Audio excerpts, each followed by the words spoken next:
문재인 대통령과 김정은 국무위원장의 제3차 남북 정상회담 일정과 의제를 조율하고 교착 상태에 빠진 북한 비핵화 협상 중재 역할을 맡게 될 대북 특사단이 이틀 뒤인 수요일 평양을 방문합니다.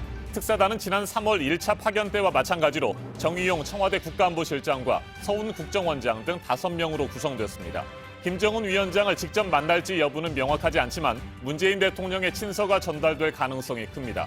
오는 5일 대북 특사단 방북을 시작으로 남북 정상회담과 유엔 총회 등 한반도를 둘러싼 9월 외교 일정이 숨가쁘게 진행될 것으로 보입니다.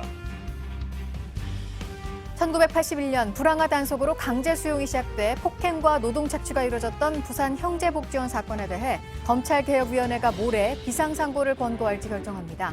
비상상고는 검찰총장이 대법원에 사건을 다시 판단해달라고 요청하는 제도입니다.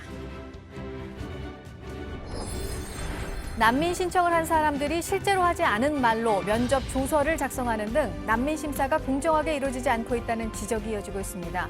이렇게 쓰여진 조서 내용은 가짜 뉴스에 활용되고 있습니다.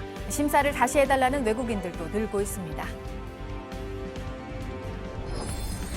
인도네시아 자카르타에서 열린 아시안게임 폐회식에서 남북 선수가 함께 한반도기를 들고 입장했습니다. 우리나라는 금메달 49개로 중국과 일본에 이어서 종합 3위를 기록했습니다. 대회 2연패를 달성한 축구대표팀, 또 3연패를 달성한 야구대표팀은 오늘 귀국을 합니다.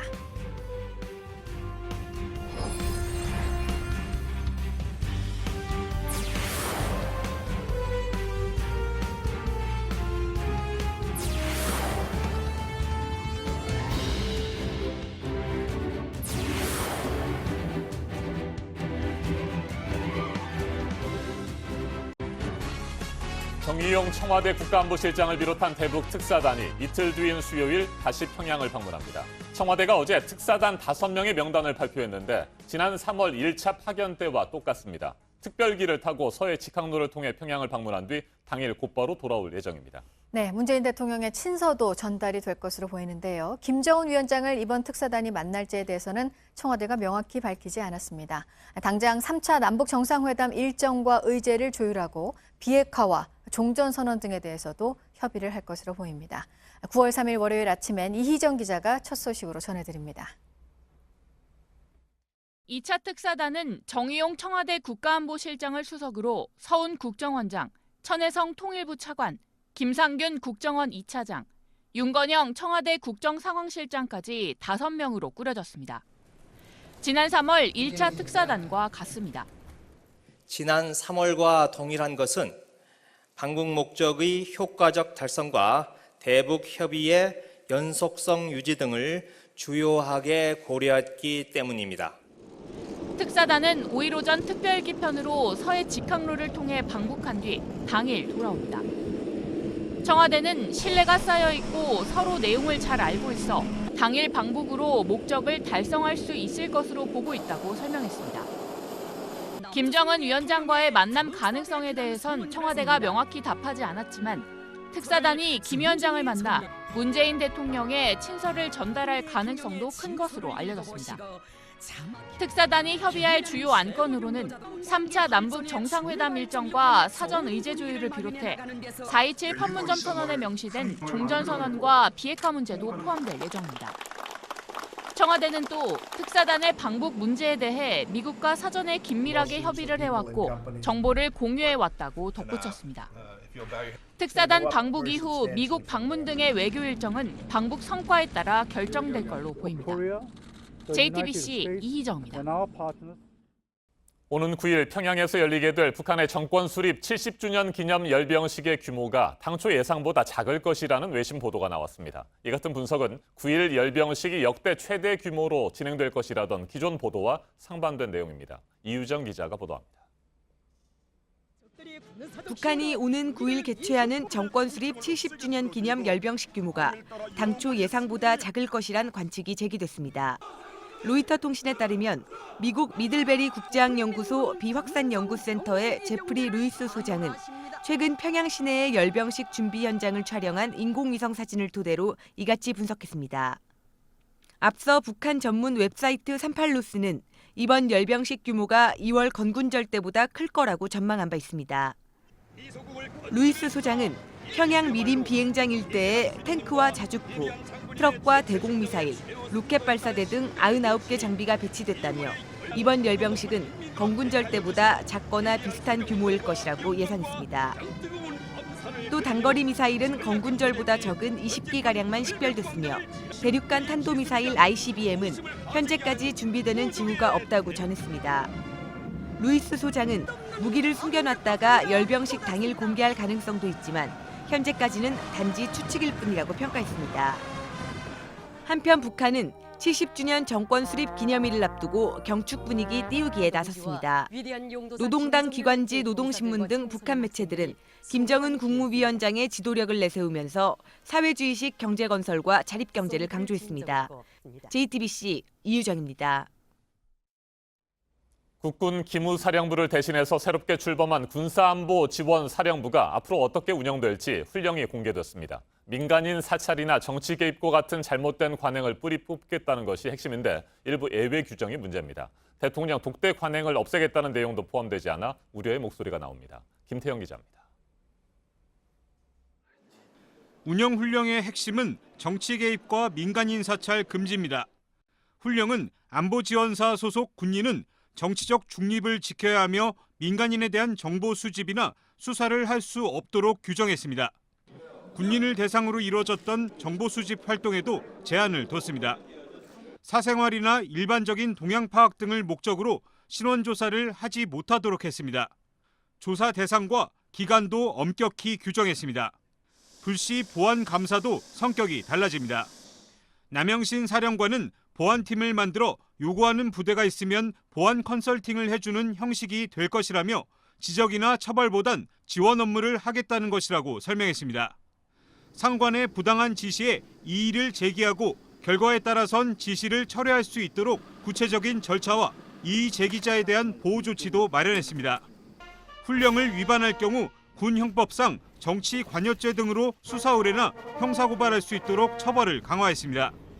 다만 부득이한 사유나 정당한 직무 범위 등의 경우 일부 적용 예외를 둬 자의적인 판단에 따라 악용될 우려가 있습니다. 기무사 개혁위가 지적했던 감청 권한의 제한이나 대통령 독대 관행 폐지 등도 명시하지 않아 이 역시 한계란 지적입니다. JTBC 김태영입니다. 한반도를 휩쓸었던 강한 비구름대가 지난 토요일 제주를 끝으로 사라지면서 어제는 모처럼 쾌청했습니다. 그런데 오늘부터 다시 경기 북부를 시작으로 비가 내리겠습니다. 곳에 따라 최대 150mm의 강수량이 예상됩니다. 일본을 향해 북상하고 있는 제21호 태풍 제비도 변수입니다. 이재승 기자가 보도합니다. 지난주 경기 북부와 강원 지역을 시작으로 강한 비구름대가 점차 남하하면서 그제 제주 서귀포엔 시간당 120.7mm의 폭우가 쏟아졌습니다. 제주도 기상관측사상 최고치입니다. 서귀포 곳곳의 도로와 주택이 물에 잠겼고 일부 차량은 빗물에 휩쓸려 떠내려갔습니다. 어제는 비가 잠시 소강 상태를 보이며 전국이 대체로 맑았지만 오늘부턴 다시 전국적으로 비가 내리겠습니다. 이번에도 비는 경기 북부에서 시작돼 점차 중부와 남부지방으로 옮겨갈 전망입니다. 오늘과 내일 사이 중부와 경북지방엔 최고 150mm, 전라와 경남, 제주엔 최고 80mm의 비가 예상됩니다. 지난주 기습폭우만큼은 아니지만 일본을 향해 북상 중인 21호 태풍 제비의 영향으로 강수량이 더 늘 수도 있어 주의가 필요합니다. 내일을 끝으로 전국적인 비가 그치면 본격적인 가을 날씨에 접어들 전망입니다. JTBC 이재승입니다. 대규모 땅꺼짐 사고가 발생해서 주민들이 대피를 했던 서울 금천구 가산동 아파트 주민들에게 구청 측이 집으로 돌아가도 된다는 결정을 내렸습니다. 추가 붕괴 위험이 없다는 건데요. 하지만 주민들은 불안해서 집에 갈 수 없다며 반발하고 있습니다. 이런 주민들을 위해 구청과 또 건설사가 숙소에 대한 지원을 하기로 했습니다. 김소현 기자입니다.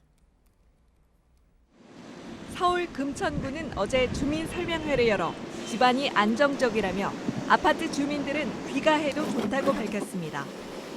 계측기 측정값을 분석한 결과 이상 징후가 없고 전문가도 안전하다는 의견을 냈다는 겁니다. 지난달 31일 사고 발생 이후 구청은 아파트에 계측기를 설치했고 어제 오후 전문가 2명을 불러 진단 결과를 확인했습니다. 사고가 난 공사 현장 시공사인 대우건설 관계자도 사과했습니다.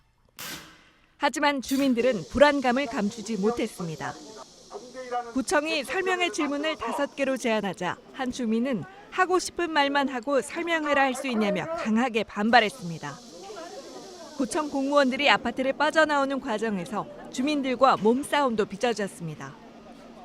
일부는 집으로 돌아갔지만 안정성이 완전히 확인될 때까지 귀가하지 않겠다는 주민들도 많습니다. 금천구는 불안이 해소될 때까지 원하는 주민에게 숙박시설 이용을 지원할 방침입니다. 구청은 5일까지 임시복구 작업을 끝내고 다음 달 말까지 정밀 안전진단을 진행할 계획입니다. JTBC 김소현입니다. 지난해 말에 정부가 주택 임대사업자 등록을 활성화하겠다면서 세금 혜택을 늘렸었습니다. 그런데 1년도 안 돼서 이 정책을 손보겠다는 입장을 밝혔습니다. 이런 혜택을 집을 새로 사는 수단으로 악용하고 있다는 지적에 따라서입니다. 송지혜 기자입니다. 임대주택 등록제는 부동산 투기에 꽃길을 깔아주는 것과 마찬가지다. 지난달 30일 서울대 경제학부 이중구 교수가 홈페이지에 쓴 글입니다. 정부는 지난해 12월 음지에 있던 주택 임대사업자 등록을 활성화하겠다며 대책을 내놨습니다. 임대사업자로 등록하면 감면해주는 지방세와 양도세 등의 혜택을 강화하고 건강보험료 부담을 완화해주는 내용이었습니다. 하지만 일부 투자자가 이를 투자의 기회로 활용하고 있다는 지적이 나왔습니다. 주택 임대사업자는 집값의 70에서 80%를 대출받을 수 있는 사업자 대출을 통해 대출 규제도 피할 수 있기 때문입니다. 올 7월까지 새로 등록된 임대주택 사업자는 8만여 명으로 이미 지난해 신규 등록한 임대사업자 5만 7천여 명을 훌쩍 넘어섰습니다. 논란이 계속되자 국토부가 정책 수정 방침을 밝혔습니다. 김현미 국토부 장관은 최근 기자들과 만난 자리에서 임대주택 등록제 세제 혜택이 과한 부분이 있어 개선책을 관계기관과 협의 중이라고 밝혔습니다. 기존 임대사업 등록자들은 혼란에 빠졌습니다. 이걸 갑자기 바꿔버리면은 정책의 일관성도 있고 또 조세 저항이 매우 우려됩니다. 국토부 관계자는 기존 임대사업자의 혜택은 보호하되 새로 집을 사는 경우에만 규제를 적용하는 방안을 검토 중이라고 밝혔습니다. JTBC 송지혜입니다. 바른미래당 새 당대표로 손학규 후보가 선출됐습니다. 무엇보다 당내 통합을 강조했습니다. 유정화 기자입니다. 손학규 바른미래당 신임 대표는 득표율 27.02%로 당선됐습니다. 경제 위기 상황을 언급하며 중도개혁의 민생정당으로 자리매김하겠다고 밝혔습니다. 또 당내 통합을 강조했습니다. 무엇보다 당의 통합이 가장 중요합니다. 모든 이분법을 뛰어넘어 우리 안에 통합을 이루어내야 합니다. 구조조정으로 국민의당과 바른정당 출신 간의 갈등이 노출되고 선거 기간 안철수 전 대표의 의중, 이른바 안심 논란이 불거진 상황을 의식한 때문으로 보입니다. 93년 정계에 입문한 손 대표는 경기지사와 보건복지부 장관을 지냈고 더불어민주당의 전신인 대통합민주신당 대표 등을 지냈습니다. 민주당 이해찬 대표와 민주평화당 정동영 대표와 함께 2007년 대선 후보 경선에 나섰던 일이 화제가 되기도 했습니다. 전당대회에선 하태경 의원과 이준석 노원병 당협위원장과 함께 여성 몫의 권은희 전 의원이 최고위원으로 선출됐습니다. 바른미래당의 두 창업주인 유승민, 안철수 전 대표는 불참했습니다. JTBC 유정화입니다. 이번에는 오늘 아침 체크해봐야 할 뉴스들을 분야별로 살펴보겠습니다. 먼저 정치 분야입니다. 더불어민주당 지도부가 이번 주에 사무총장을 비롯한 당직자 인선 결과를 발표합니다. 이해찬 대표는 취임 직후 정책위 의장을 유임시키고 당대표 비서실장과 대변인단을 꾸렸지만 나머지 당직자 인사는 아직 공개하지 않았습니다. 광주 서구 갑 지역구의 더불어민주당 송갑석 의원이 허위 사실을 유포해 공직선거법을 위반한 혐의로 어제 경찰 조사를 받았습니다. 6.13 국회의원 재선거 당시 당내 경선 과정에서 경쟁자인 박혜자 후보를 중앙당 여성전략공천의 수혜자라고 주장하면서 유권자에게 퍼뜨린 혐의입니다. 인사혁신처가 법무부 치료감호소장과 감찰관 등 개방형 직위 14명을 이달 모집한다고 밝혔습니다. 개방형 직위는 전문성이 필요하거나 효율적인 정책 수립을 위해 공개 모집으로 인력을 배치하는 차례입니다. 최근 9거래일 연속으로 매수세를 이어가면서 코스피 반등에 큰 역할을 하고 있는 외국인 투자자들인데요. 지난 한 달 동안 코스피 시장에서 1조 5,700여 원어치의 주식을 순매수한 것으로 집계됐습니다. 전달 7월에 이어서 2달 연속 매수 우위 움직임을 이어가고 있습니다. 국내 상장 주식 부자 상위 100명 가운데 자수성가형은 31명인 것으로 나타났습니다. 이 31명 가운데 서정진 셀트리온 회장의 상장 주식 평가액이 4조 5,500여 원으로 가장 컸습니다. 주식 부호 나머지 대다수는 재벌 2, 3세였고 재벌 4세로는 구광모 LG 회장이 유일하게 100명 안에 들었습니다. 대기업의 51.6%가 올해 예정하고 있는 채용 규모가 지난해와 비슷하고 23.8%는 지난해보다 더 뽑을 거라고 답한 여론조사 결과가 나왔습니다. 종업원수 300인 이상, 매출액 상위 500대 기업들이 답을 했는데요. 지난해보다 채용을 줄이겠다는 기업은 24.6%였습니다. 계속해서 사회 분야 뉴스입니다. 40억 원대 배임 혐의로 기소된 유병언 전 세모그룹 회장의 큰딸 섬나 씨에 대한 상고심에서 대법원이 징역 4년을 선고한 원심을 확정했습니다. 유 씨는 디자인 업체 모레알 디자인을 운영하면서 세모그룹 계열사로부터 컨설팅 비용 명목으로 24억 8천만 원을 받아 챙긴 혐의로 기소됐습니다. 숙명여고의 교무부장 아버지가 쌍둥이 딸들에게 시험 문제를 유출했다는 의혹에 대해서 경찰이 수사에 나섰습니다. 서울수서경찰서는 서울시 교육청으로부터 감사 자료를 넘겨받아 정밀 분석을 시작했다고 밝혔습니다. 정부가 오늘부터 11월 2일까지 전국 2,300여 개 키즈 카페 관리와 운영 실태를 점검합니다. 키즈 카페에 설치된 각종 시설의 등록 여부를 조사하고 미등록 시설은 등록을 유도한다는 계획입니다. 올해 이효석 문학상 대상 수상자로 소설가 권여선 씨가 선정됐습니다. 수상작 모르는 영역에 대해 심사위원단은 특유의 예민한 촉수와 리듬, 문체의 미묘한 힘이 압권이라고 평가했습니다. 뽀뽀한지 끼고로 알려진 1970년대 포크 가수 은희가 데뷔 47년 만에 처음으로 단독 콘서트를 엽니다. 다음 달 13일입니다. 37장의 음반을 내며 3년 동안 짧은 활동을 했었습니다. 전주국제영화제가 이번 주 금요일부터 닷새 동안 열립니다. 29편의 영화가 상영이 되는데 국내에 개봉되지 않은 신작을 중심으로 구성이 됐습니다. 네, 이어서 오늘 주목할 일정, 100일간의 정기국회 일정이 오늘부터 시작됩니다. 8월 임시국회에서 처리되지 않고 넘어온 민생 법안들이 있습니다. 본회의는 오는 14일과 20일에 열립니다. 내일부터 사흘 동안은 교섭단체 대표연설이, 13, 14, 또 17, 18일 나흘간은 대정부 질문이 진행됩니다. 인터넷으로 관공서에 공문서를 내거나 받을 수 있는 문서24 서비스가 모든 행정 업무 분야에서 오늘부터 확대 시행이 됩니다. 지난해 관공서에서 취급된 비전자문서는 1,380만 건가량으로 이게 전자문서가 되면 인쇄비를 포함해서 매년 최대 1,390억 원이 줄 것으로 예상되고 있습니다. 앞으로 7년 동안 수도권에서 발생하는 폐기물을 처리할 제3의1 매립장이 오늘부터 가동이 됩니다. 지난 18년간 이용이 됐던 제2 매립장에서는 이달 말에 작업이 종료가 됩니다. 지금까지 분야별로 오늘 눈여겨봐야 할 뉴스들 체크해드렸습니다. 이어서 날씨 정보 전해드립니다. 차차 전국에 비 소식 있습니다. 오전까지 곳곳 산발적으로 내리다가 오후에는 전국 대부분 지역에 쏟아지는데요. 특히 밤부터는 호우 예비특보가 내려진 중부와 경북 지역을 중심으로 시간당 40mm에 이르는 국지성 호우가 예상됩니다. 천둥, 번개와 돌풍도 동반해 피해 대비 잘하셔야겠습니다. 현재 남부 곳곳과 제주에 비가 오는 곳이 있는데요. 호우주의보가 내려진 부산과 그 밖에도 경남, 창원 등지에 시간당 10mm 안팎으로 빗줄기가 다소 거셉니다. 비는 내일 새벽 서울, 경기를 시작으로 오전에는 대부분 그치겠습니다. 내일까지 중부지방과 경북, 제주 산간에 50에서 100mm, 많은 곳은 150mm 이상 쏟아지겠고 그 밖의 지역은 30에서 80mm 정도 예상됩니다. 당분간 바람에 유의하셔야겠습니다. 내륙 모든 지역과 전 해상에서 강하게 불어오겠고 해상에서는 파도도 높게 치겠습니다. 오늘 낮 기온은 서울이 26도, 대구가 27도, 전주와 광주가 28도가 되겠는데요.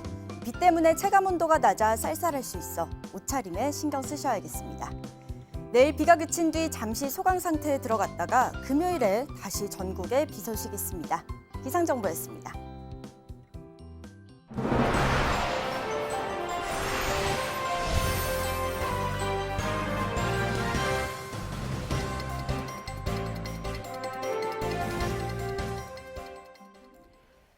경남에서 두 건의 교통사고가 잇따라 발생했습니다. 모두 4명이 숨지고 9명이 부상을 입었습니다.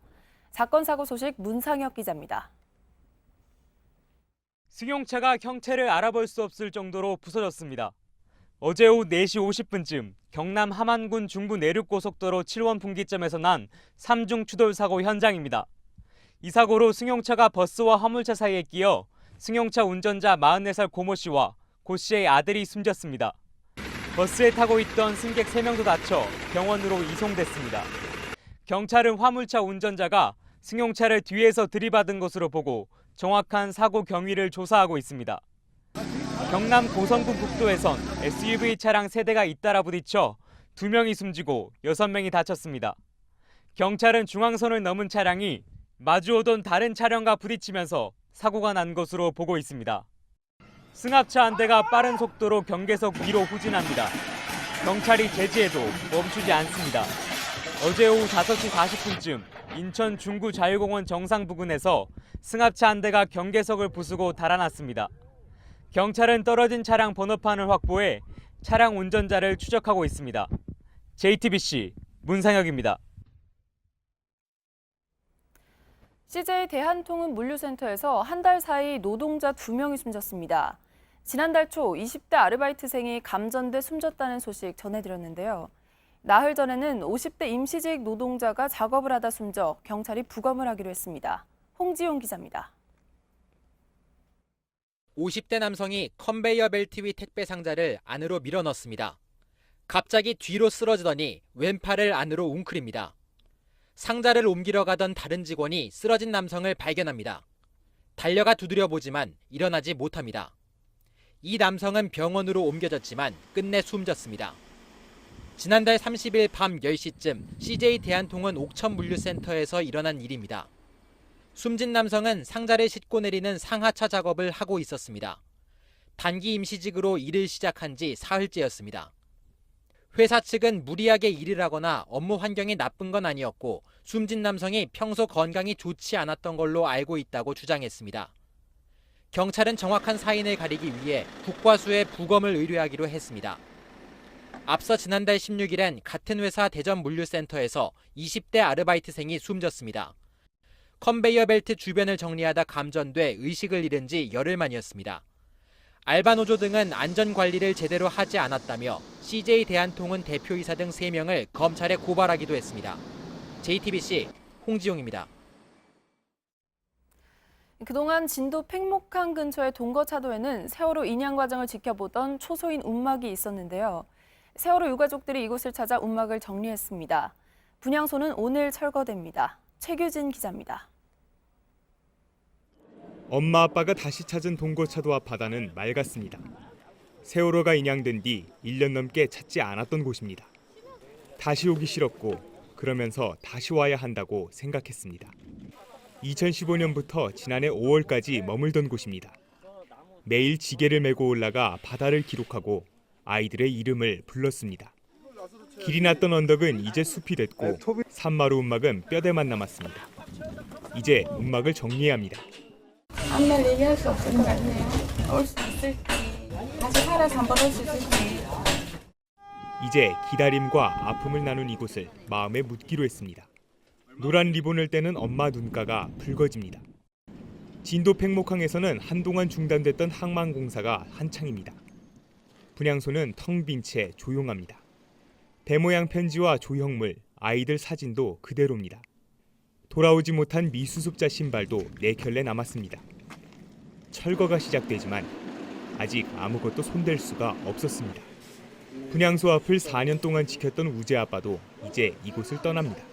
마지막으로 본 아들 모습이 여기예요. 여기는 진짜 그냥 갈 수 없는 자리예요. 분향소 철거가 끝나면 여객선 터미널 등 항만 시설이 들어섭니다. JTBC 최규진입니다.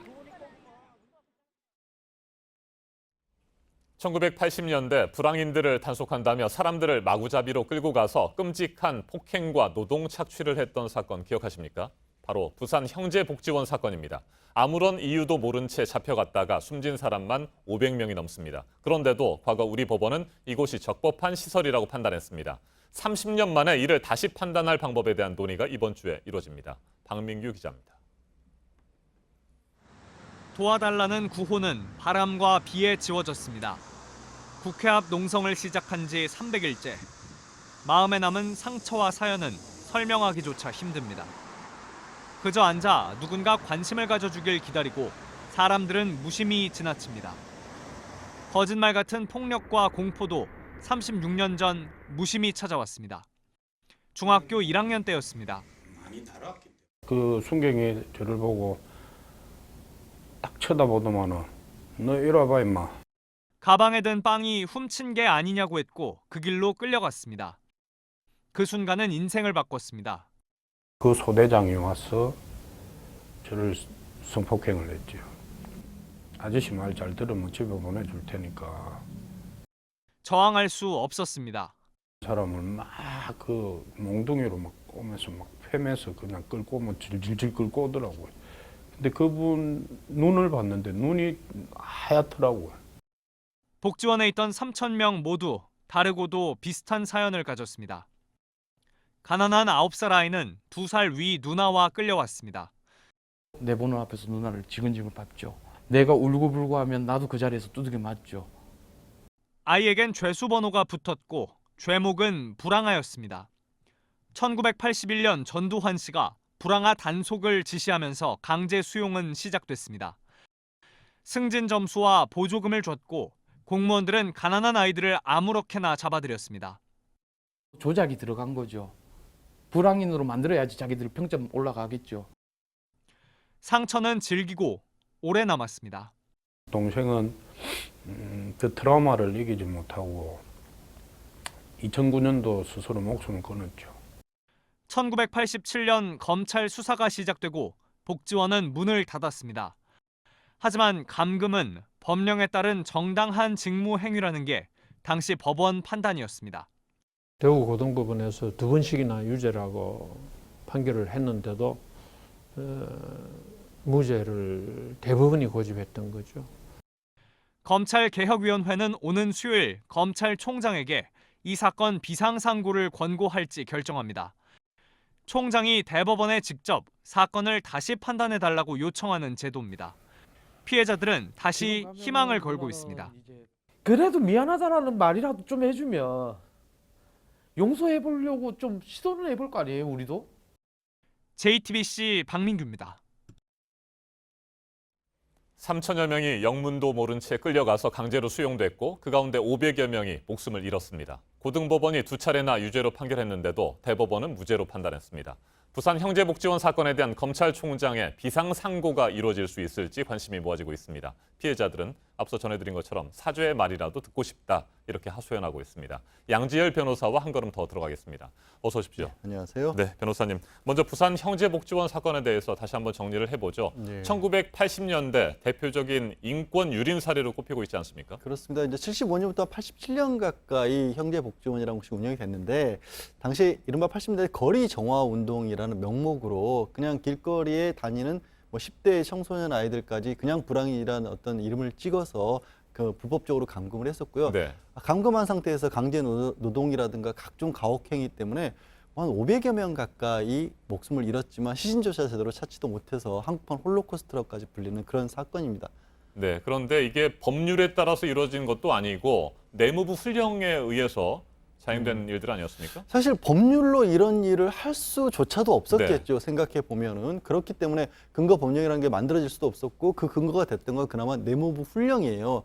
근데 명백하게 불법적인 일이었고 설령 정상적으로 어떤 뭐 필요에 의해서 뭐 불황인들이 정말로 존재를 했고 감금을 할 필요가 있었다고 해도 법으로라도 만들었어야 되는데 당연히 그런 법이 만들어질 수가 없었기 때문에 그냥 불법적인 공권력에 의해서 내무부 훈령이라는 것을 근거로 해서 이런 일을 이루어졌고 당시 지금의 형법은 물론이고 당시의 형법에 의하더라도 사람의 신체의 자유를 제한하기 위해서는 법의 근거를 있었어야 하는 건데 법적 근거도 없이 명확하게 이루어진 것이죠. 네, 삼청교육대의 경우도 뭐 대표적인 인권 유린 사례로 꼽힙니다만 그 피해자들은 대부분 어른이었고요. 이 부산 형제복지원 사건의 경우에는 아이들이 많았다는 것 아니겠습니까? 그러니까 삼천교육대마저도 일종의 뭐 전국적인 폭력 조직이라 이런 부분들을 일망타진한다는 명목이 있었고 그 안에도 물론 억울한 분들이 많이 포함되어 네. 있었습니다. 그런데 이 형제복지원 사건 같은 경우에는 그것과 비교를 해도 더 정도가 심하다고 볼 수 있죠. 일단 피해를 입은 사람들의 연령도 그랬었고 명분이라고 하는 것도 딱히 없었고요. 그냥 거리 정화. 그때 당시 이제 80년대 86 아시안 게임이라든가 88 올림픽 같은 네. 걸 앞두고 있었지 않습니까? 그럴 때 길거리에 나다니는 그런 어떤 청소년들이 없어야 한다라는 그거 하나였던 겁니다. 명분이라고 한다면. 그 이후로 아무런 법적 근거도 없이 그냥 무고한 시민들을 잡아다가 불황하라는 이름으로 가둬놓고 또 그 안에서 불법 노동, 가혹행위, 증언에 나온 것처럼 성폭행까지도 자행이 됐던 것이죠. 네, 이후에 검찰 수사가 진행이 됐고요. 부산 형제복지원 원장이 구속이 돼서 2년 6개월의 징역을 선고받았습니다만 이건 뭐 부산 형제복지원의 불법 감금이라든지 이런 것들이 인정된 건 아니고 아닙니다. 원장 자신의 업무상 횡령 등의 혐의만 적용이 됐어요. 그렇습니다. 횡령하고 당시 외환관리법 위반 정도만 네. 했었는데 그러니까 아예 감금 행위라는 것 자체가 없었다라고 법원이 본 겁니다. 그러니까 불법적이지도 않다고 아하. 봤고 그냥 보호시설을 운영을 하면서 이른바 복지원을 운영하면서 수용인들에 대한 일종의 보호 조치처럼 봤다는 네. 거죠. 근데 문제는요. 그때 당시에 고등법원에서는 유죄로 선고를 했습니다. 유죄 선고를 했고 대법원으로 가면 이게 유죄가 아니다라고 파기환송이 됐던 겁니다. 또 한 차례 유죄가 되는데 또 대법원에 올라가서 또 파기환송이 돼서 결국에는 말씀하신 것처럼 감금죄는 아예 빠져버린 상태에서 그냥 단순하게 횡령만으로 2년 6개월 원장에 한해서 제한적으로 선고가 됐던 겁니다. 네, 그러니까 감금은 법령에 따른 정당한 직무 행위다. 뭐 그래서 큰 문제가 안 된다 이렇게 본 겁니까? 그러니까 제가 봤었을 때는 감금이라는 게 있으면서 거기에 대해서 불법성 여부를 따진 네. 것조차도 아니고 감금이라고 하는 것 자체도 아예 없었고 그냥 저런 복지시설을 운영을 하다 보면 내부에 있는 수용인들을 보호하기 위해서는 일종의 출입 제한 조치 같은 걸 해야 한다. 그리고 그 제한 조치의 근거는 분명히 내무부 훈령이 있기 때문에 이거는 불법이 아니다라는 식으로 솔직히 상상하기 어려운 법령 적용을 한 거죠. 네, 많이 늦었고요. 그 피해자들의 한과 고통은 헤아릴 수 없겠습니다만 늦었지만 그나마 검찰개혁위원회가 이번 주 수요일에 비상상고 여부를 결정한다고 합니다. 네. 이 비상상고가 무엇인지 좀 설명을 해주세요. 그러니까 굉장히 이례적으로 검찰총장이 대법원에서 적용한 법령이 이 사건에 대해서 적용될 수 있는 법령이 아닌데도 네. 불구하고 이거를 적용을 했기 때문에 잘못된 것이다. 대부분 이제 재심 절차라고 하는 것은 피해자가 이거를 요청하는 건데 이 경우에는 법의 잘못을 이유로 해서 비정상적인 상고라는 의미에서 비상상고인 겁니다. 네. 그래서 검찰총장만이 상고할 수 있는 거고 결국엔 대법원의 재판 자체가 잘못됐다라는 것을 대법원으로 하여금 인정해달라고 요청을 하는 겁니다. 네, 그러니까 검찰총장이 직접 대법원에 이 사건에 대해서 재판을 다시 해달라 이렇게 네. 요청한다는 건데 대법원이 이를 거부할 수도 있잖아요. 대법원 입장에서는 이제 사건 기록들을 검토해 본 결과 당시 대법원의 판단이 잘 됐다라고 인정을 한다면 이 사건을 받아들이지 않고 기각할 수 있는 건 있죠. 네, 대법원이 이를 받아들여서 다시 한번 판단을 하게 된다면 어떤 절차들을 거치게 되는 겁니까? 사실 이렇게 한다 그래서 당시에 사건을 저질렀던 사람들에 대한 처벌이 이루어지는 건 아닙니다. 네. 또 공소시효도 다 지났고 이미 당시 원장 같은 경우 2016년에 사망을 했고요. 그러나 이거를 만약에 인정을 한다면 대법원이 판결을 잘못했다라는 것이고 국가가 불법 행위를 저질렀다는 걸 인정할 수 있기 때문에 현재 아직도 살아있는 당연히 연령대도 얼마 되지도 않았거든요. 수많은 피해자들이 뭐 국가배상 신청을 한다든가 당시에 구금이 잘못됐다는 걸 법적으로 인정받을 수가 있기 때문에 그분들의 억울함을 해소하는 그런 길은 열리게 되는 겁니다. 그러니까 이미 사망한 부산 형제복지원 원장의 개인 문제, 뭐 일탈이라든지 앞서 말씀해 주신 대로 업무상 횡령 등의 이런 차원이 아니고 당시 국가가 얼마나 인권을 침해했고 또 폭력과 감금으로 불법 행위를 했는지 이 부분에 대해서 역사적인 판단을 하는 그런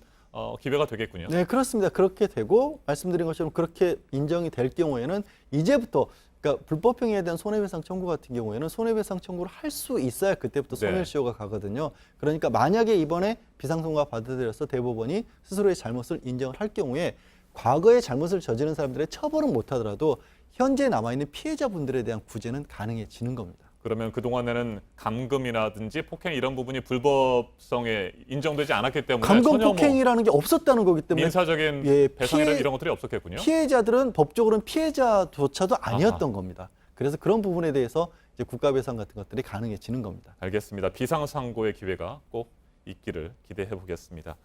양재열 변호사님 말씀 잘 들었습니다. 네, 고맙습니다. 해마다 어린이 보호구역에서 숨지거나 다치는 아이들이 500명이 넘습니다. 계약 때만 되면 학교 앞 안전대책이 나오기는 하지만 별로 달라지는 것은 없습니다. 이수진 기자가 취재했습니다. 노란 옷을 입은 어린이가 트럭 뒤를 지나갑니다. 선생님은 초록 가방을 잡아 끕니다. 우산을 든 작은 아이도 흰 차 앞에서 튀어나옵니다. 모두 찰나의 순간 벌어진 일입니다. 이곳은 서울의 한 통학로입니다. 길 하나를 고등학교와 중학교, 초등학교 이렇게 3개 학교 학생들이 함께 이용하고 있는데요. 그런데 통학로 한편에는 저렇게 오토바이가 주차되어 있고 도로와 통학로를 가르는 건 이 노란 선 하나뿐입니다. 금요일 하굣길. 아이들은 신이나 종알거리지만 엄마는 아이 손을 꼭 잡습니다. 기다려. 오토바이와 차가 지나가고 그제야 할아버지와 손녀가 골목을 내려갑니다. 10살 아이의 눈에도 통학로는 안전하지 않습니다. 골목 앞뒤로 차가 오는 걸 보고 아이는 벽 쪽으로 몸을 붙입니다. 어머니들의 민원에 좋지 않게 노란 선 그은 것이 그게 지금 최선이었어요. 어린이 보호구역 내 보도가 없는 도로는 전국적으로 6천여 곳 중 1,800여 곳에 달합니다. 해마다 평균 500명이 넘는 어린이가 스쿨존에서 숨지거나 다칩니다. JTBC 이수진입니다. 한국을 찾고 있는 난민에 대한 논란은 요즘 워낙 뜨겁죠. 난민을 신청한 사람들에 대한 엉터리 심사 얘기를 좀 해보려고 하는데요. 면접에서 신청자가 하지도 않은 말이 조서에 쓰이고 있다는 겁니다. 법무부 자체 조사로 문제를 인정한 것만 55건입니다. 먼저 이호진 기자입니다. 중동에서 민주화 시위가 잇따랐던 2011년 11월 아랍의 봄. 이집트인 무삽 씨도 시위에 앞장섰습니다. 인권 활동가로 정부 비판을 이어가던 무삽 씨는 신변의 위협을 느껴 한국에 난민 신청을 했습니다. 하지만 2016년 6월 이뤄진 난민 심사에서 탈락했습니다. They said anyone from this country who come for just for economic reason, so anyone who will hold this passport who will be the same. 취재진이 당시 무삽 씨의 난민 심사 면접 조서를 입수했습니다. 시민단체에서만 활동했던 그의 직업이 건설 노동자로 돼 있습니다. 정치적 박해를 받았다고 진술했지만 돈을 벌 목적으로 난민 신청했다는 황당한 내용도 있습니다. I was trusted them, but all of this doesn't happen. 무삽 씨는 행정소송 끝에 올해 3월 난민으로 인정받았습니다. JTBC가 입수한 법무부 자료에 따르면 엉터리 난민 면접 조서로 법무부가 재판에서 진 건만 2건, 자체 조사로 문제를 인정한 사례는 55건에 달했습니다. 난민을 신청한 다른 이집트인 조서에는 한국이 이집트보다 돈을 더 많이 벌 수 있어 돌아가고 싶지 않다고 적혀 있습니다. 또 다른 모로코인 조서에서는 고국에 돌아가도 위험하지 않고 박해도 받은 적이 없다고 돼 있습니다. 모두 면접에서 하지 않은 말을 꾸며낸 겁니다. 이들의 면접을 통역했던 사람은 아랍어를 부전공한 대학생 장모 씨였습니다. 장 씨는 관련 재판에서 통역은 제대로 했지만 공무원 조모 씨가 일부 축약한 것으로 알고 있다고 증언했고 지금은 군에 입대한 상태입니다. 공무원 조 씨는 인터뷰를 거절했습니다. 거짓 조서를 그대로 받아들인 난민 심사관도 답변을 피했습니다. 이상하다고 생각하지 않으셨었나요?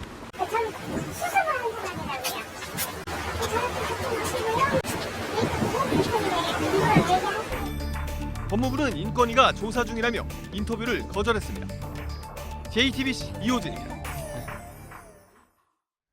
네, 그런데 잘못 쓰였다는 의혹을 받고 있는 이런 난민 면접 조서 내용은 가짜 뉴스로 활용이 돼서 퍼지고 있습니다. 이어서 서준석 기자입니다.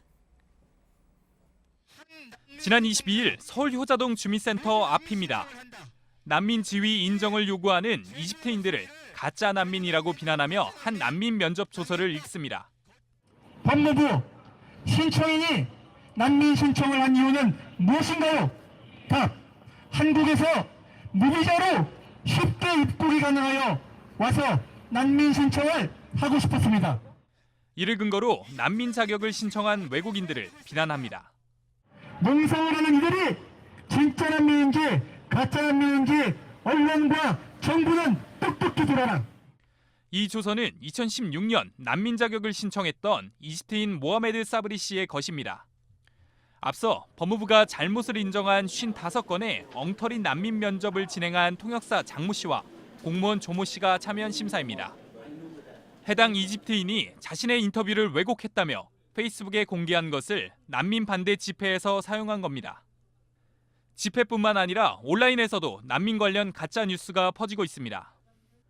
1994년 난민 업무를 시작한 우리나라에서 그동안 난민으로 인정된 비율은 4.1%에 불과합니다. 거의 대부분의 난민 당사자분들이 인정받아야 되는데 인정 못 받고 있는 상황이 훨씬 많기 때문에 자신의 면접 조서가 엉터리라며 우리 정부에 재심사를 요청하고 있는 외국인들도 늘어나고 있습니다. It's my life. It's not about his work. So it's life. JTBC 서준석입니다. 네, 이번에는 기록을 계속해서 다시 쓰고 있는 그룹 방탄소년단 소식입니다. 이번 주부터 해외 투어에 나서면서 또 주목을 받고 있는데요. 미국과 영국을 포함해서 16개 도시 33번의 공연 모두 매진이라고 합니다. 이한주 기자입니다. 미국 뉴욕시티 필드와 영국 O2 아레나, 그리고 일본 도쿄돔. 이번 주를 시작으로 내년 2월까지 이어지는 방탄소년단의 월드 투어 공연장입니다. 모두 폴 맥카트니와 레이디 가가 등 당대 최정상 가수가 아니면 설 수 없던 꿈의 무대입니다. 방탄소년단이 16개 도시를 돌며 이런 무대에서 펼칠 33차례 공연이 모두 매진 행진을 이어가고 있습니다. 콘서트 표 예매에 성공한 팬들은 복권이라도 당첨된 듯 기쁨을 감추지 못합니다.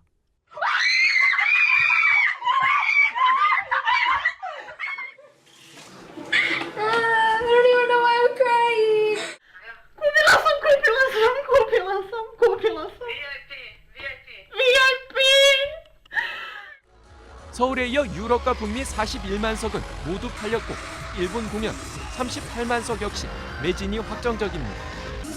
2014년 첫 월드 투어로 8만 관객을 모은 이후 4년 만에 10배 규모로 커진 겁니다.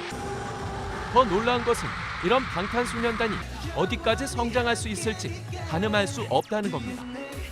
이 투어가 성공리에 끝난다면 앞으로 BTS의 인기가 한동안 꾸준하게 이어질 것이다. 이 현상을 얼마나 오래 지속할 수 있느냐. 바로 투어를 통해서 결정이 난다고 볼 수 있겠습니다. 방탄소년단은 이번 월드 투어를 통해 글로벌 아티스트로 발돋움한 자신들의 가치를 입증하게 됩니다.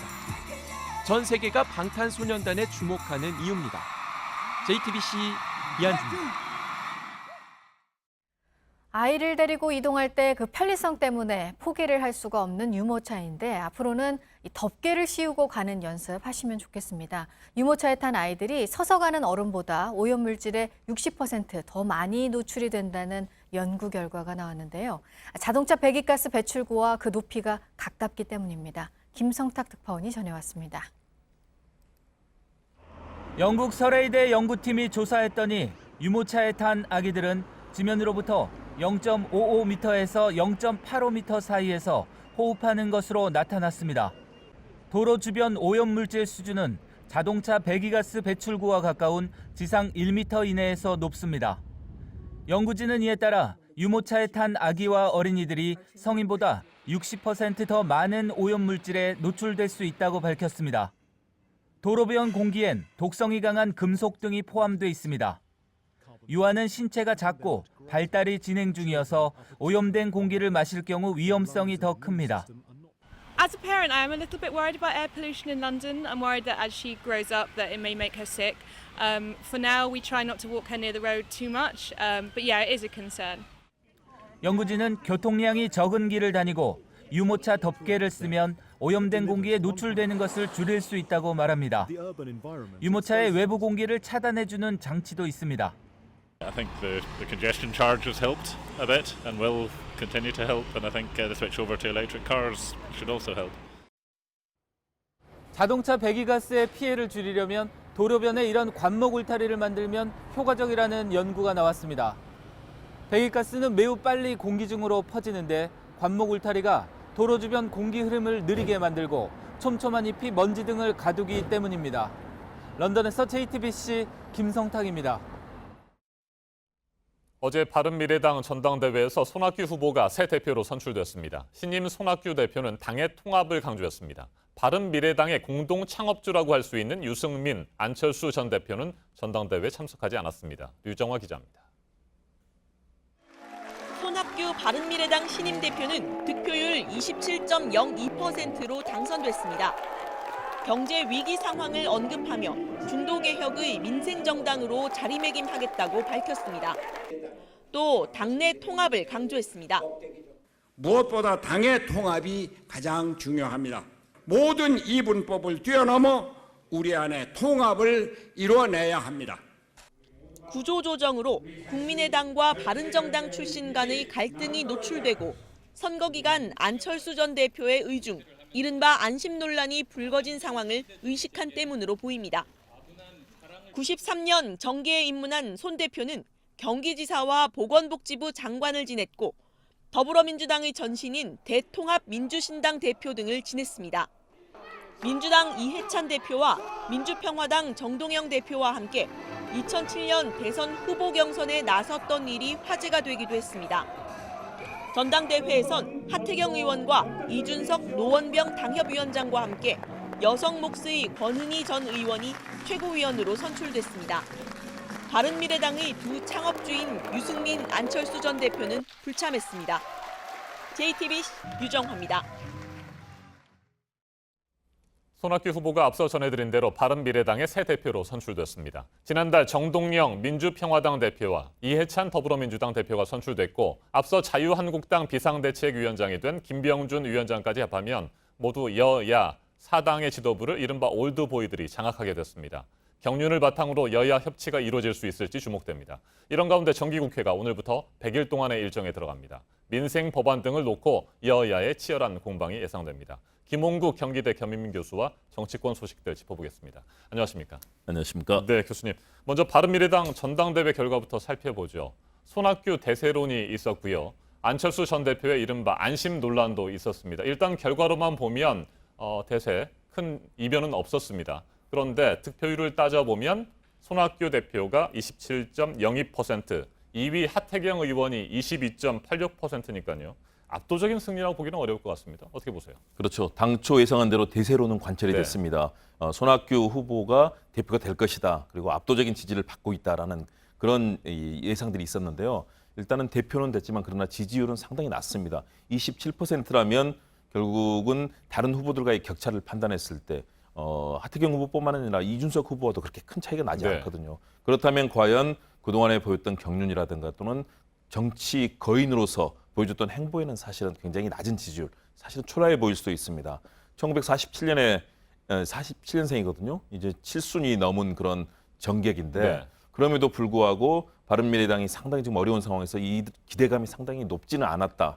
역시 과거의 바른정당과 국민의당 출신들이 아직도 통합하지 못하고 화학적 결합을 하지 못한 당내의 상황들, 서로 견제하고 분열하고 있는 상황들, 그런 부분에 대해서 내부 간에 아주 여러 가지 네. 다양한 목소리들이 나오는 것 같습니다. 네, 바른미래당이 출범한 지 벌써 6개월이 지났습니다. 그런데 여전히 당 지지율은 한 자릿수입니다. 지난 6.13 지방선거에서도 크게 패했고요. 이 같은 시점에서 손학규 후보를 지지한 사람들은 어떤 기대감을 갖고 있었을까요? 일단은 안철수 전 대선 후보, 이제 정치 일선을 떠났습니다. 네. 그럼에도 불구하고 안철수 전 후보가 지금 상당히 강한 당내의 정치적 자산을 가지고 있는 것은 확실해 보이고요. 그런 측면에서 과거의 바른정당 유승민 전 후보와 네. 이 관계되는 여러 가지 그 내부 사실은 갈등이 여기서 중요한 요소가 되고 있고요. 그 속에서 당을 최대한 좀 화합하면서 끌고 나갈 수 있는, 그러면서도 안철수 전 후보 측에 대해서 일정하게 같이 지지를 보낼 수 있는 그런 인물이 누구냐. 결국은 손학규 후보가 낙점이 됐고 네. 이제 대표가 됐다고 볼 수 있을 것 같습니다. 역시 바른미래당 지지율이 아직은 일천하고요. 뭐 의석이 6분의 1도 안 되는 정의당에게 네. 사실은 지지율은 훨씬 더 뒤지고 있는 상황이거든요. 그렇다면 당내에서 느끼고 있는 그런 불안감들, 그리고 과연 야당으로서 제 역할을 할 수 있을 것인가, 그리고 중도 보수로서의 그런 개혁의 기치를 내세울 수 있을 것인가, 이에 대한 불안감이 있는 것이 사실입니다. 그렇기 때문에 역시 손학규 신임 대표는 그런 당내의 화학적 결합, 그리고 국회 내에서의 의석 수의 최소한 그에 걸맞는 정치적 유상의 확보, 그리고 정치 개혁에서 뭔가 역할을 할 수 있는 그런 가능성을 만들어줘야 된다. 상당히 어깨가 무거울 겁니다. 네, 그러니까 손학규 대표로서는 당의 통합, 화합을 이끌어내는 것이 가장 시급한 과제라고 볼 수 있을 것 같은데 안철수 전 대표, 유승민 전 대표와의 관계를 어떻게 설정할지 이 부분도 관심사예요. 어제 전당대회가 상징적이었습니다. 네. 사실은 당의 자산을 가지고 있는 두 사람이 다 어제 나오지 않았습니다. 그렇죠. 안철수 전 대표의 경우에 이제 외국으로 출국한다는 게 이미 사실된 것 아니겠습니까? 그렇지만 유승민 전 후보의 경우는 사실은 현재 당에서 큰 활동을 하고 있기 때문에 네. 전당대회는 와서 사실은 격려하고 함께 나갈 수 있는 가능성을 만들어줘야 되는데 두 사람이 다 나오지 않았습니다. 바로 바른미래당의 현주소입니다. 역시 국민의당 출신 계열의 안철수계 그리고 바른정당계의 유승민계 이 두 계가 아직은 결합하지 못하고 있는 거거든요. 그리고 네. 뭐 당직자들의 여러 가지 구성도 그렇고 현재 혼란스러운 상황이 이어지고 있습니다. 그렇기 때문에 손학규 신임 대표로서는 이 두 세력이 어떻게 하면 중도 보수 개혁이라는 가치를 네. 공유할 수 있을 것인가, 그리고 실제 정치적 행보에 같이 나설 수 있을 것인가, 이 부분이 사실은 굉장히 중요한 과제가 됩니다. 만일의 경우 손학규 신임 대표가 본인의 스타일대로 정치 개혁을 강하게 밀고 나갔을 네. 경우 양 세력에서 특히 유승민계, 바른정당계에서 사실은 중도 보수적인 성향 아니겠습니까? 여기에서 뭔가 그런 불협화음이 난다면 이런 개혁에도 상당한 어려움이 있을 수밖에 없다. 그런 측면에서 손학규 이제 신임 대표는 네. 안철수계의 적극적인 지지도 얻어야 되지만 유승민계의 이 바른정당 계열의 중도 보수 표심을 어떻게 하면 화합의 손길로 만들어낼 수 있을 것인가. 아마 손을 내밀고 적극적인 화합 행보를 할 겁니다. 그리고 정치개혁도 얘기를 할 텐데요. 그 정치력을 얼마나 발휘할지 이 부분에 앞으로 성패가 달려있다고 보겠습니다. 네, 손학규 대표는 제왕적 대통령제와 갑질 양당 체제를 허무는데 자신을 바치겠다 이렇게 큰 포부를 밝혔습니다. 그러니까 선거제도 개편에 적극적으로 나서겠다는 뜻으로 해석되는데 과연 바른미래당이 이 선거제도 개편 논의의 중심에 설 수 있겠느냐 이런 의문은 여전히 있어요. 네, 쉽지 않습니다. 네. 의석수로 전체를 끌고 가기는 좀 쉽지는 않고요. 그리고 현재 더불어민주당과 자유한국당이라는 두 거대 정당에서 사실은 한쪽이라도 보이콧을 한다면 국회 선진화법에 따라서 이런 정치개혁 또 개헌을 하고 제왕적 대통령제의 폐해를 바꾸는 것, 그리고 연동형 비례대표라든가 이런 정치개혁을 하기가 굉장히 어렵습니다. 그런 측면에서 결국은 이제 소위 네. 올드보이라고 해야 하지 않습니까? 정동영 민주평화당 대표 그리고 죄송합니다. 이해찬 더불어민주당 대표. 사실은 과거 2007년에 대통합 민주신당에서 서로 대선 후보 경쟁을 했던 사이 아니겠습니까? 그렇다면 이들이 함께 만나서 경쟁도 하면서 그러나 이 정치 상황이 머물러 있을 수는 없다라는 그런 합의를 끌어내는 과정이 네. 중요하고요. 그런 측면에서 손학규 대표가 적극적으로 그런 모색을 할 거고요. 그런 측면에서 각 당의 협상과 또 양보 그리고 어떤 때는 압박을 하면서 그런 모습을 보일 건데요. 정의당이 일단 큰 개혁의 기치를 내밀지 않았습니까? 그렇다면 이런 제왕적 대통령제 개선이라든가 그리고 연동형 비례대표제 등 이런 정치 공직선거법의 개정 문제 이런 문제에서도 합의를 이끌어내기 위한 노력들이 기울어질 거고 이미 정동영 민주평화당 네. 대표가 이 얘기를 강하게 했습니다. 그렇기 때문에 저는 그 합의를 만들어내기 위한 다양한 만남을 갖고 또 서로의 이익을 일치시키는 것들 그리고 그것이 국민의 목소리를 받드는 그런 지점에서 출발해야 된다. 손학규 대표 고심을 하고 있을 겁니다. 네, 한 가지만 더 여쭙겠습니다. 오늘부터 100일 동안의 정기국회가 시작이 됩니다. 8월 임시국회에서 민생경제 법안 처리하지도 못했고요. 자, 이제 9월 정기국회에서 대정부 질문도 있고 국정감사도 있고 인사청문회도 있습니다. 여러 가지 여야의 갈등과 충돌도 예상이 되는데 어떻게 전망하십니까? 일단 쉽지 않을 겁니다. 각 당의 입장이 너무나 치열하게 부딪히고 있고요. 각 당이 이 정치 개혁의 이런 흐름 속에서 존재감을 보이기 위해서 굉장히 노력을 하고 있는 상황이거든요. 그렇기 때문에 저는 일단은 이해찬 집권 여당인 더불어민주당 이해찬 대표가 적극적인 협상력을 발휘해야 된다. 야당들이 여기에 동참할 수 있도록 그런 흐름들을 만들어줘야 되고요. 그러기 위해서는 전체적인 정치개혁의 틀들을 가져가더라도 야당이 함께할 수 있는 그런 정치적 동인을 제공해야 됩니다. 야당 역시 국민들의 지금 비판이 아주 따갑습니다. 여러 가지 민생 현안 관련해서 전혀 입법을 못하고 있고 특히 거칠게 야당들이 이런 개혁의 현장에 대해서 비판하는 모습들도 보이거든요. 그런 측면에서 국민들의 이런 여망을 받들고 특히 이런 민생 경제 어려움, 양극화가 너무 심화되어 있고 이를 개선하기 위한 방법들 최근에 최저임금제라든가 여러 가지 이 정책들이 나오면서 이 흐름들을 어떻게 하면 선순환의 구조로 바꿀 수 있을 것인가 이에 대한 얘기를 하고 있고요.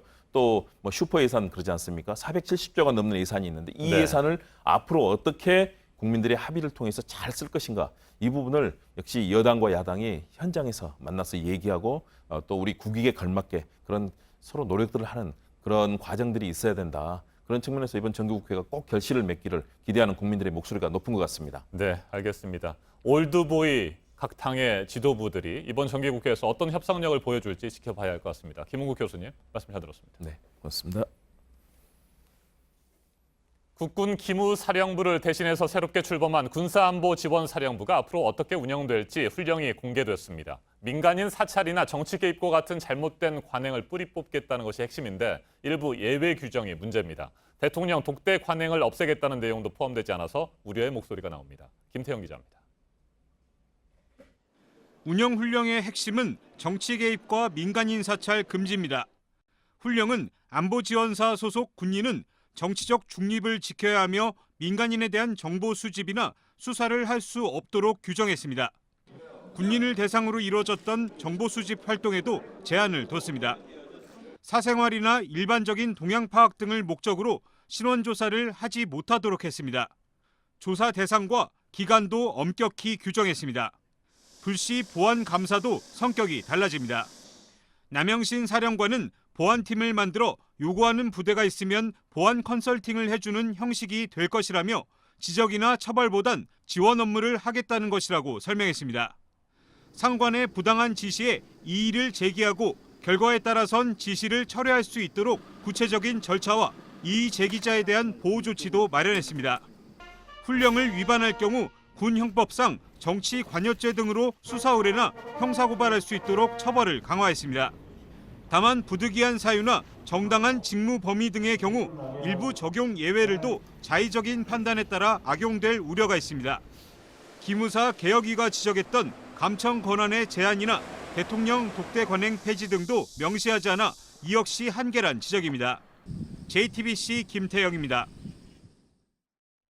네, 지금은 남쪽 지역을 중심으로 곳곳에 비가 내리고 있는데요. 이 비가 오후부터는 전국적으로 내리겠습니다. 특히 밤부터 중부와 경북 지역에 비가 집중된다는 예보입니다. 이재승 기자입니다. 지난주 경기 북부와 강원 지역을 시작으로 강한 비구름대가 점차 남하하면서 그제 제주 서귀포엔 시간당 120.7mm의 폭우가 쏟아졌습니다. 제주도 기상관측사상 최고치입니다. 서귀포 곳곳의 도로와 주택이 물에 잠겼고 일부 차량은 빗물에 휩쓸려 떠내려갔습니다. 어제는 비가 잠시 소강 상태를 보이며 전국이 대체로 맑았지만 오늘부턴 다시 전국적으로 비가 내리겠습니다. 이번에도 비는 경기 북부에서 시작돼 점차 중부와 남부지방으로 옮겨갈 전망입니다. 오늘과 내일 사이 중부와 경북지방엔 최고 150mm, 전라와 경남, 제주엔 최고 80mm의 비가 예상됩니다. 지난주 기습폭우만큼은 아니지만 일본을 향해 북상 중인 21호 태풍 제비의 영향으로 강수량이 더 늘 수도 있어 주의가 필요합니다. 내일을 끝으로 전국적인 비가 그치면 본격적인 가을 날씨에 접어들 전망입니다. JTBC 이재승입니다.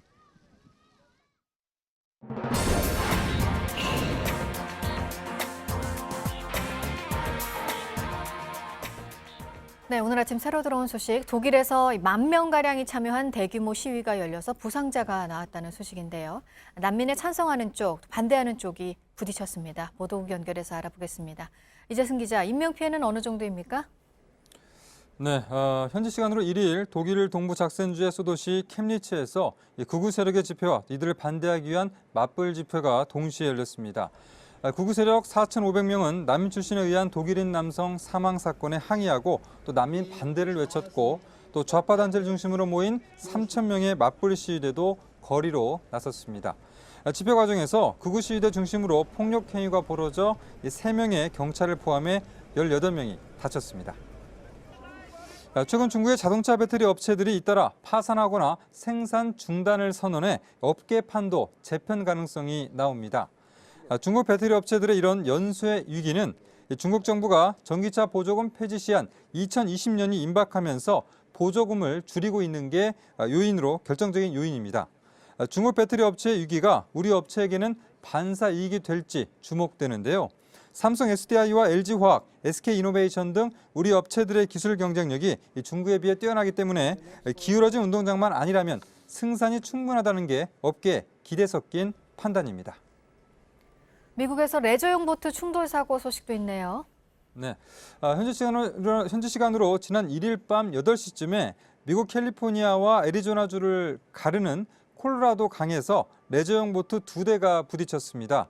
보트는 모두 침몰해 최소 13명이 부상을 입었고 또 이 가운데 1명은 생명이 위독한 상태입니다. 또 현재까지 4명이 실종 상태여서 수색 작업이 진행되고 있는데 사실상 숨진 것으로 보인다고 미 언론들이 전했습니다.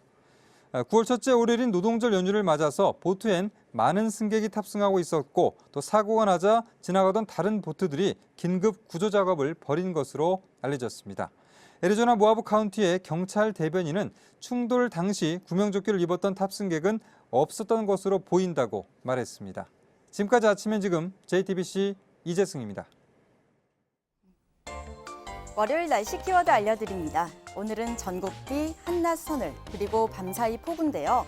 현재 남부지방과 제주 일부 지역에 비가 오는 곳이 있습니다. 점차 전국으로 확대되겠고 곳곳 바람도 강하고 체감온도도 낮아 한낮에 다소 서늘하게 느껴질 수 있겠습니다. 중부와 경북에는 호우 예비특보가 내려진 지역이 있는데요. 밤부터 시간당 40mm에 이르는 국지성 호우가 예상됩니다. 평소에도 힘든 월요일인데 비 소식까지 있어 좀 섭섭한데요. 거짓말같이 월요일부터 비가 오네. 개강날인데 나한테 왜 그래? 하면서 걱정하셨고요. 오늘 경복궁 야간 프로그램 예매해놨는데 비가 온다네 점점점 하시면서 말을 잇지 못한 분도 계셨습니다. 이미 비 피해가 있었던 곳에 또다시 많은 비가 내리면서 사고 위험이 높습니다. 미리 대비 잘하셔야겠습니다. 지금까지 키워드와 SNS로 만나본 날씨였습니다.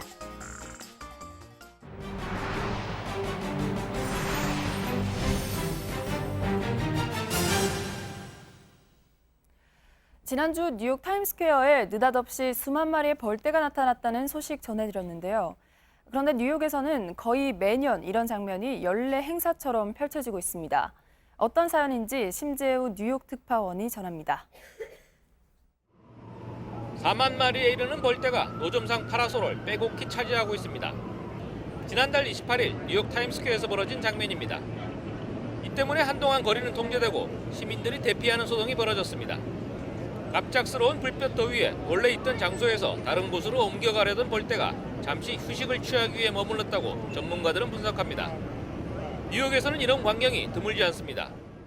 도심 속 건물 꼭대기, CCTV와 우체통, 거리에 신호등과 서 있는 자전거까지. 뉴욕에서는 이렇게 벌떼를 가끔 볼 수 있어서 뉴욕 경찰 내 벌떼 담당반이 따로 있을 정도입니다. 이렇게 도심에서 벌떼를 쉽게 볼 수 있는 이유 중 하나는 뉴욕시가 2010년부터 일반인의 양봉을 허락하면서 그 수가 현재 500명에 이르고 있기 때문입니다. 빌딩 숲으로 이루어진 뉴욕이지만 알고 보면 거대한 양봉 단지이기도 합니다. 고층 빌딩 옥상 곳곳에 양봉 상자들이 배치되어 있습니다. 이렇게 만들어진 꿀은 레스토랑의 요리나 칵테일에 사용되고 별도로 시장에서 판매되기도 합니다. 또한 벌들은 뉴욕 도심의 센트럴파크나 공원의 식물 성장에 크게 기여한다고 합니다. The beehives are in Brooklyn, or in Harlem, or in Greenpoint. There's been an uptick in interest in local honeys. It helps people battle their allergies. 가끔은 공포의 대상이 되기도 하지만 뉴욕 시민도 벌떼를 골칫거리로 생각지 않고 있습니다. 뉴욕의 친환경 인프라를 보여준다는 의미가 강하기 때문입니다. 뉴욕에서 JTBC 심재우입니다. 아프리카 소말리아에서 자살폭탄 테러가 발생해 최소 6명이 숨졌습니다. 현지 시간 2일 소말리아 수도 모가디슈의 지방관청 앞에서 트럭에 실려있던 폭탄이 터져 어린이 2명을 포함해 6명이 숨지고 14명이 다쳤습니다. 이 폭발로 근처 학교 건물이 파괴돼 어린이들의 인명피해가 컸는데요. 폭탄을 실은 차량은 보안 검문소를 통과하려다 군인들에게 저지당하자 폭탄을 터뜨렸습니다. 당국은 이번 테러를 이슬람 극단주의 테러 조직인 알샤바브의 소행으로 추정하고 있습니다. 시리아 수도 외곽의 한 군용 비행장에서도 현지 시간 2일 폭발이 일어나 2명이 숨졌습니다. 폭발의 원인에 대해서는 의견이 엇갈리고 있는데요. 시리아 내전 감시 단체인 시리아 인권관측소와 일부 언론은 이스라엘의 공습으로 폭발이 일어나 사상자가 발생했다고 전했습니다. 반면 시리아 정부는 비행장 인근 폐기 탄약 저장고에서 전기 합선이 발생해 폭발이 일어났다고 설명했는데요. 당국이 정확한 원인을 조사하고 있습니다. 불빛을 뿜으며 변전소가 폭발합니다. 이어 주변 변압기도 터지면서 도시 여기저기에 불꽃이 튀어오르는데요. 극심한 경제난에 더해 전력난을 겪고 있는 베네수엘라입니다. 북서부 지역 마라카이보에서 변전소가 폭발해 도심 일대 전기가 끊기고 대규모 정전 사태가 일어났는데요. 아직 피해 상황은 확인되지 않고 있는 가운데 당국이 폭발 원인을 조사하고 있습니다. 스마트폰에 한눈을 파는 사이 사고가 나는 경우가 많은데요. 중국에서는 엄마가 스마트폰을 보느라 아이가 물에 빠진 줄도 몰랐습니다. 중국 푸젠성의 한 수영장 CCTV 영상입니다. 딸아이의 튜브가 뒤집혔는데 이를 못 보고 지나친 엄마가 스마트폰을 집어드는데요. 시설 관리자도 자리를 비운 상황. 한참이나 스마트폰을 보던 엄마가 뒤늦게 아이를 꺼내 안았는데 이미 숨이 멎었습니다. 인근 병원으로 옮겨져 호흡은 되돌아왔지만 현재까지 의식 불명 상태인데요. 스마트폰을 보느라 아이를 위험에 빠지게 한 엄마에게 비난이 쏟아지고 있습니다.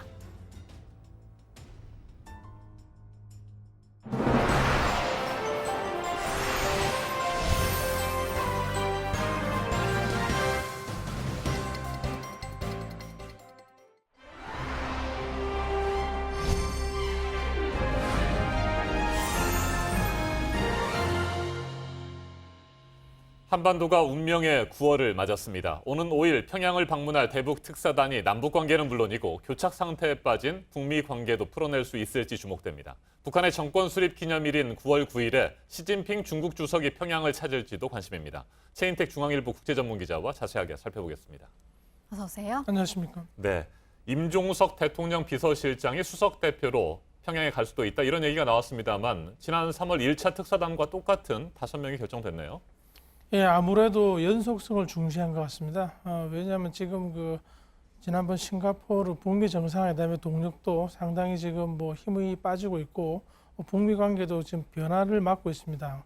그리고 상황도 굉장히 지금 평탄치 않은 상황이기 때문에 아무래도 안정적이고 지속적인 그런 인물을 보내는 게 훨씬 좋아 보이는 것으로 청와대가 판단한 걸로 보입니다. 네. 근데 이번에는 지난번과 다르게 하루만 머물 계획이라고 하더라고요. 이 당일 일정은 어떻게 볼 수 있을까요? 이미 신뢰 관계가 남북 사이에는 형성돼 있고 주제만 가지고 결론만 서로 이제 의논해서 내면 되기 때문에 네. 굳이 이제 지난번처럼 1박 2일을 할 필요는 없지 않은가. 지금 우리가 하고 싶은 얘기 그리고 북측이 하고 싶은 얘기가 상당히 이제 접근한 그런 것으로 볼 수 있겠습니다. 네, 일단 평양에서 열릴 3차 남북 정상회담의 일정과 의제를 조율하는 임무를 맡게 될 거고요. 비핵화 협상에 대한 얘기들도 진행이 될까요? 어떻게 보십니까? 거기에 대해서는 계속적으로 얘기를 해야 되겠죠. 그렇지만 지금 현재 키를 쥐고 있는 건 미국이기 때문에 우리로서는 어떤 양자 사이의 중재 그리고 이제 북한에게는 미국의 의도 원칙을 설명을 하고 북한의 생각을 들어보고 오는 그 정도 선에서 중재 활동을 할 것으로 보입니다. 네. 그러니까 종전선언도 같은 맥락에서 이해를 할 수 있을까요? 어떨까요? 종전선언을 하려면 이제 이자가 할 수 있는 일이 아니고 3자 혹은 4자가 할 일이기 때문에 지금은 이제 한 걸음 더 나가는 그런 걸 해야지 좀 약간 먼 곳에 있는 목표를 서로 얘기하기에는 지금 서로 위축된 상태죠. 문제는 이제 위축된 상태를 좀 풀어서 네. 어떻게 하면 앞으로 계속 이제 북미 그리고 이제 남북 북중이 합쳐서 한반도 평화 체계를 구성할 수 있는 그렇게 할 수 있도록 이제 몸을 푸는 그런 작업을 시도할 것으로 보입니다. 네, 교착 상태에 빠진 북미 간의 관계 개선을 위해서도 중재자 역할을 해야 될 텐데 그러기 위해서 북한의 적극적인 비핵화 노력을 압박하고 촉구하는 차원에서 남북 경제 협력과 관한 좀 구체적인 안들을 제시할 수도 있을까요? 어떻게 보십니까? 북한이 지금 미국에 대해서 요구하고 있는 것은 경제 제재에 대한 해제 혹은 완화를 요구하고 있습니다. 네. 그런 게 있어야지 북한 주민을 설득하고 비핵화에 대한 얘기에 대해서 어떤 정권 차원의 부담이 적다는 얘기인데요. 미국은 순서만 따져가지고 먼저 비핵화 조치를 해야지 풀어주겠다는 거고 북한은 정치적으로 내부 정치적으로 특히 그렇게 하면은 우리로서는 견딜 수가 없다고 얘기를 하는 것인데 좀 유엔 제재를 풀어주는 게 현실적으로 어려우면 그 제재 틀 안에서 남북 경제 협력을 강화함으로 해서 북한이 어떤 주민을 설득할 수 있는 그 명분을 좀 주는 그런 방향으로 논의가 이루어질 가능성이 커 보입니다. 네. 뭐 앞서도 얘기하셨지만 지금 상황이 상황인지라 이번에 가서 이제 미국과 균형을 잘 맞추는 그런 부분도 굉장히 중요할 것 같습니다. 그 가운데 하나가 남북 공동연락사무소 개소식이요. 역시 좀 민감한 부분이어서 어떻게 예상하시나요? 그 미국 측에서는 직접적으로는 물론 얘기를 할 수 없죠. 이거는 네. 이제 남북 간의 문제이기 때문에 네. 그렇지만 어떤 큰 틀의 비핵화와 그리고 이제 대북 정책 공조와 관련해서 계속적으로 지금 부정적인 신호를 보내온 네. 것으로 알려져 있습니다. 그리고 무엇보다 지난번에 그 남북 철도 연기를 조사하기 위해서 떠나가는 것을 그 미군이 사실상 그 조정하고 있는 네. 유엔사에서 그걸 이제 인정하지 않았거든요. 허가를 하지 않는 바람에 무산됐는데 이걸로 봐서도 지금 속도를 조절하고 한국과 이제 미국 간의 어떤 그 조율을 먼저 한 다음에 대북 정책을 취하라는 그런 미국의 어떤 신호로 우리가 받아들일 수밖에 없는 상황입니다. 네, 청와대는 어제 이번 특사단의 방북과 관련해서 김정은 위원장을 직접 만나게 될지에 대해서는 명확하게 밝히지 않았습니다. 뭐 그래도 여러 가지 상황들을 보면 김정은 위원장과 이번 특사단이 만나게 될 가능성이 높다고 보여지지 않습니까? 어떻게 보세요?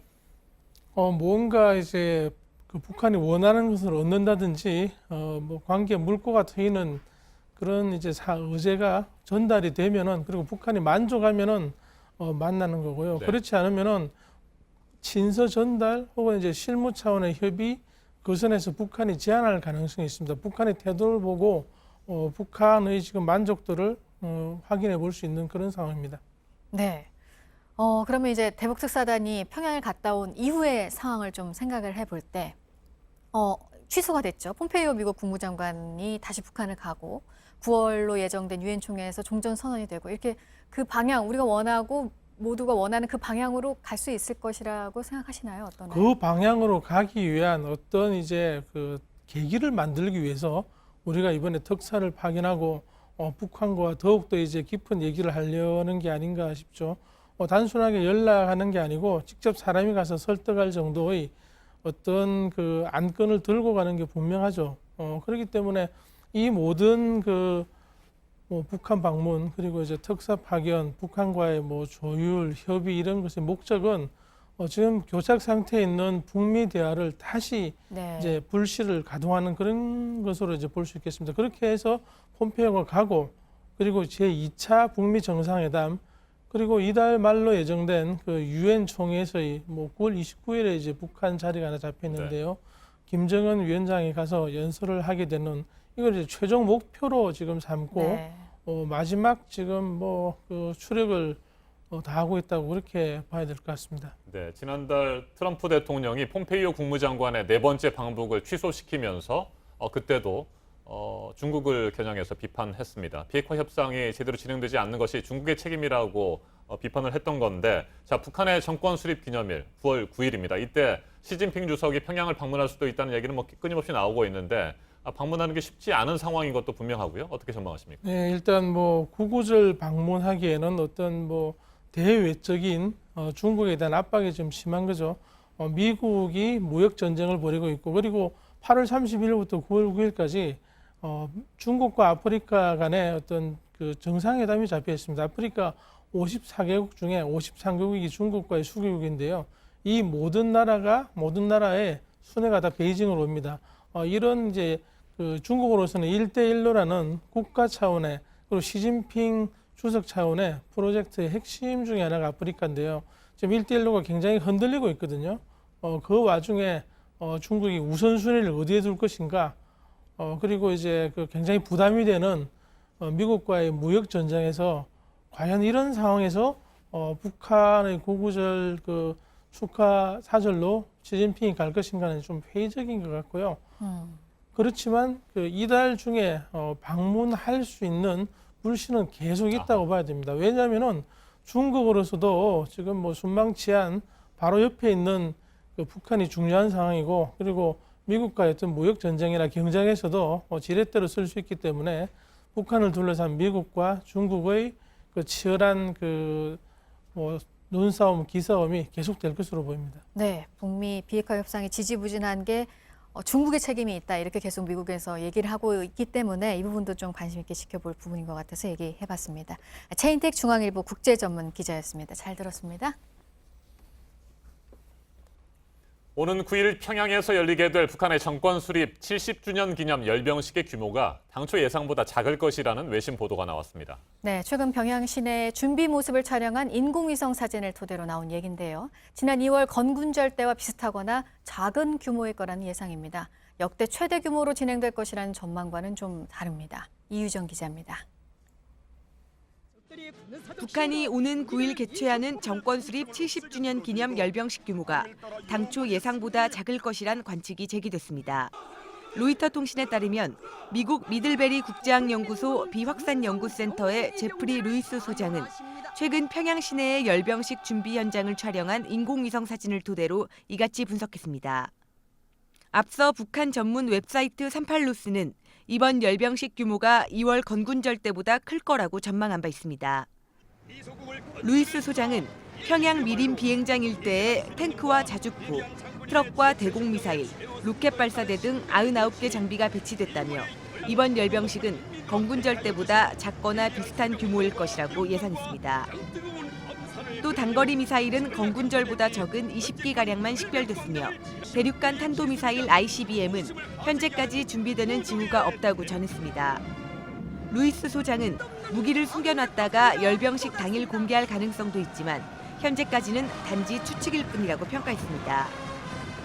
한편 북한은 70주년 정권 수립 기념일을 앞두고 경축 분위기 띄우기에 나섰습니다. 노동당 기관지 노동신문 등 북한 매체들은 김정은 국무위원장의 지도력을 내세우면서 사회주의식 경제건설과 자립경제를 강조했습니다. JTBC 이유정입니다. 베트남 축구 역사상 첫 아시안게임 4강 신화를 이룬 박항서 감독과 선수들이 어제 수도 하노이로 금이 환영했습니다. 베트남 축구 역사를 새로 쓴 박항서 감독의 인기는 베트남의 국민 영웅으로 불릴 정도로 대단합니다. 하노이 현지에서 오선민 기자입니다. 이른 아침부터 하나둘 공항에 모인 시민들. 여기저기서 박항서 감독의 이름을 외치고 태극기도 등장했습니다. 아시아 축구연맹 챔피언십 준우승에 이어 아시안게임 4강 신화까지.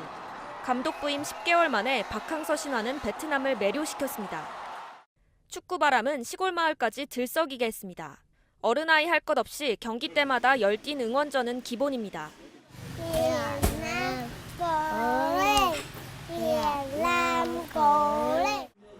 대표팀 주전 미드필더 응우옌 꽝하이 선수의 집입니다. 가족들은 박 감독을 향해 무한 신뢰를 보냅니다. Đến lúc này để tranh giải hạng 3 để được có huy chương đồng ấy thì là cái đấy đã là mãn nguyện với người hâm mộ của nước Việt Nam của chúng ta. 아랍에미리트와의 3, 4위전 경기가 열린 주말 오후. TV 앞으로 사람들이 모이기 시작합니다. 기대감에 찬 얼굴로 메달이 걸린 마지막 경기를 기다립니다. 붉은 머리띠를 하고 얼굴에 응원 스티커를 붙인 사람들로 거리가 북적입니다.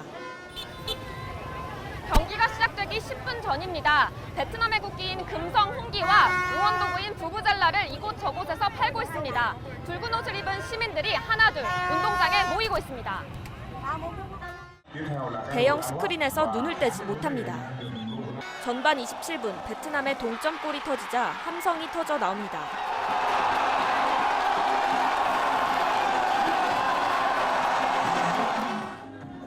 접전 끝에 아쉽게 패하자 곳곳에서 눈물을 흘립니다. 메달은 놓쳤지만 박 감독과 대표팀의 투혼에 감사와 격려가 이어졌습니다. 베트남 시민들은 잘 싸워준 대표팀이 자랑스럽습니다. Park là một người tuyệt vời, giàu nhiệt huyết đã đưa bóng đá Việt Nam lên một tầm cao mới ạ. Tại vì em thấy thầy là một người rất là gần gũi và không thấy vì thất bại mà nản chí, vẫn rất là khích lệ đồng các cầu thủ ạ. Người ta nghĩ ông Park đối với cái đội Olympic này như là cha đối với con. ngoài cái việc người thầy. 박항서 감독의 따뜻한 리더십은 베트남을 사로잡았습니다. 베트남 팬들은 박항서 감독이 보여줄 다음 마법, 이른바 박항서 매직을 또 한 번 고대하고 있습니다. JTBC 오선민입니다. 신지혜가 일본 여자 프로골프 JLPGA 투어 레이디스 토너먼트에서 우승했습니다. 어제 최종 합계 14언더파 202타를 기록한 신지혜는 고이 사쿠라와 연장전 끝에 우승 상금 1억 1천만 원을 받았습니다. 신지혜는 지난 5월 살로파스컵 이후 4개월 만에 JLPGA 투어 시즌 2승을 달성했습니다. 프로축구 전북현대가 경남FC와의 1, 2위 대결에서 3대 0으로 완승했습니다. 전북은 전반 5분 만에 터진 아드리아노의 선제골과 전후반 각각 터진 로페즈의 멀티골로 경남을 제압했습니다. 최근 4경기 연속 무패 행진을 이어간 전북은 2위 경남과의 승점 차를 14점으로 벌리며 선두로 질주했습니다.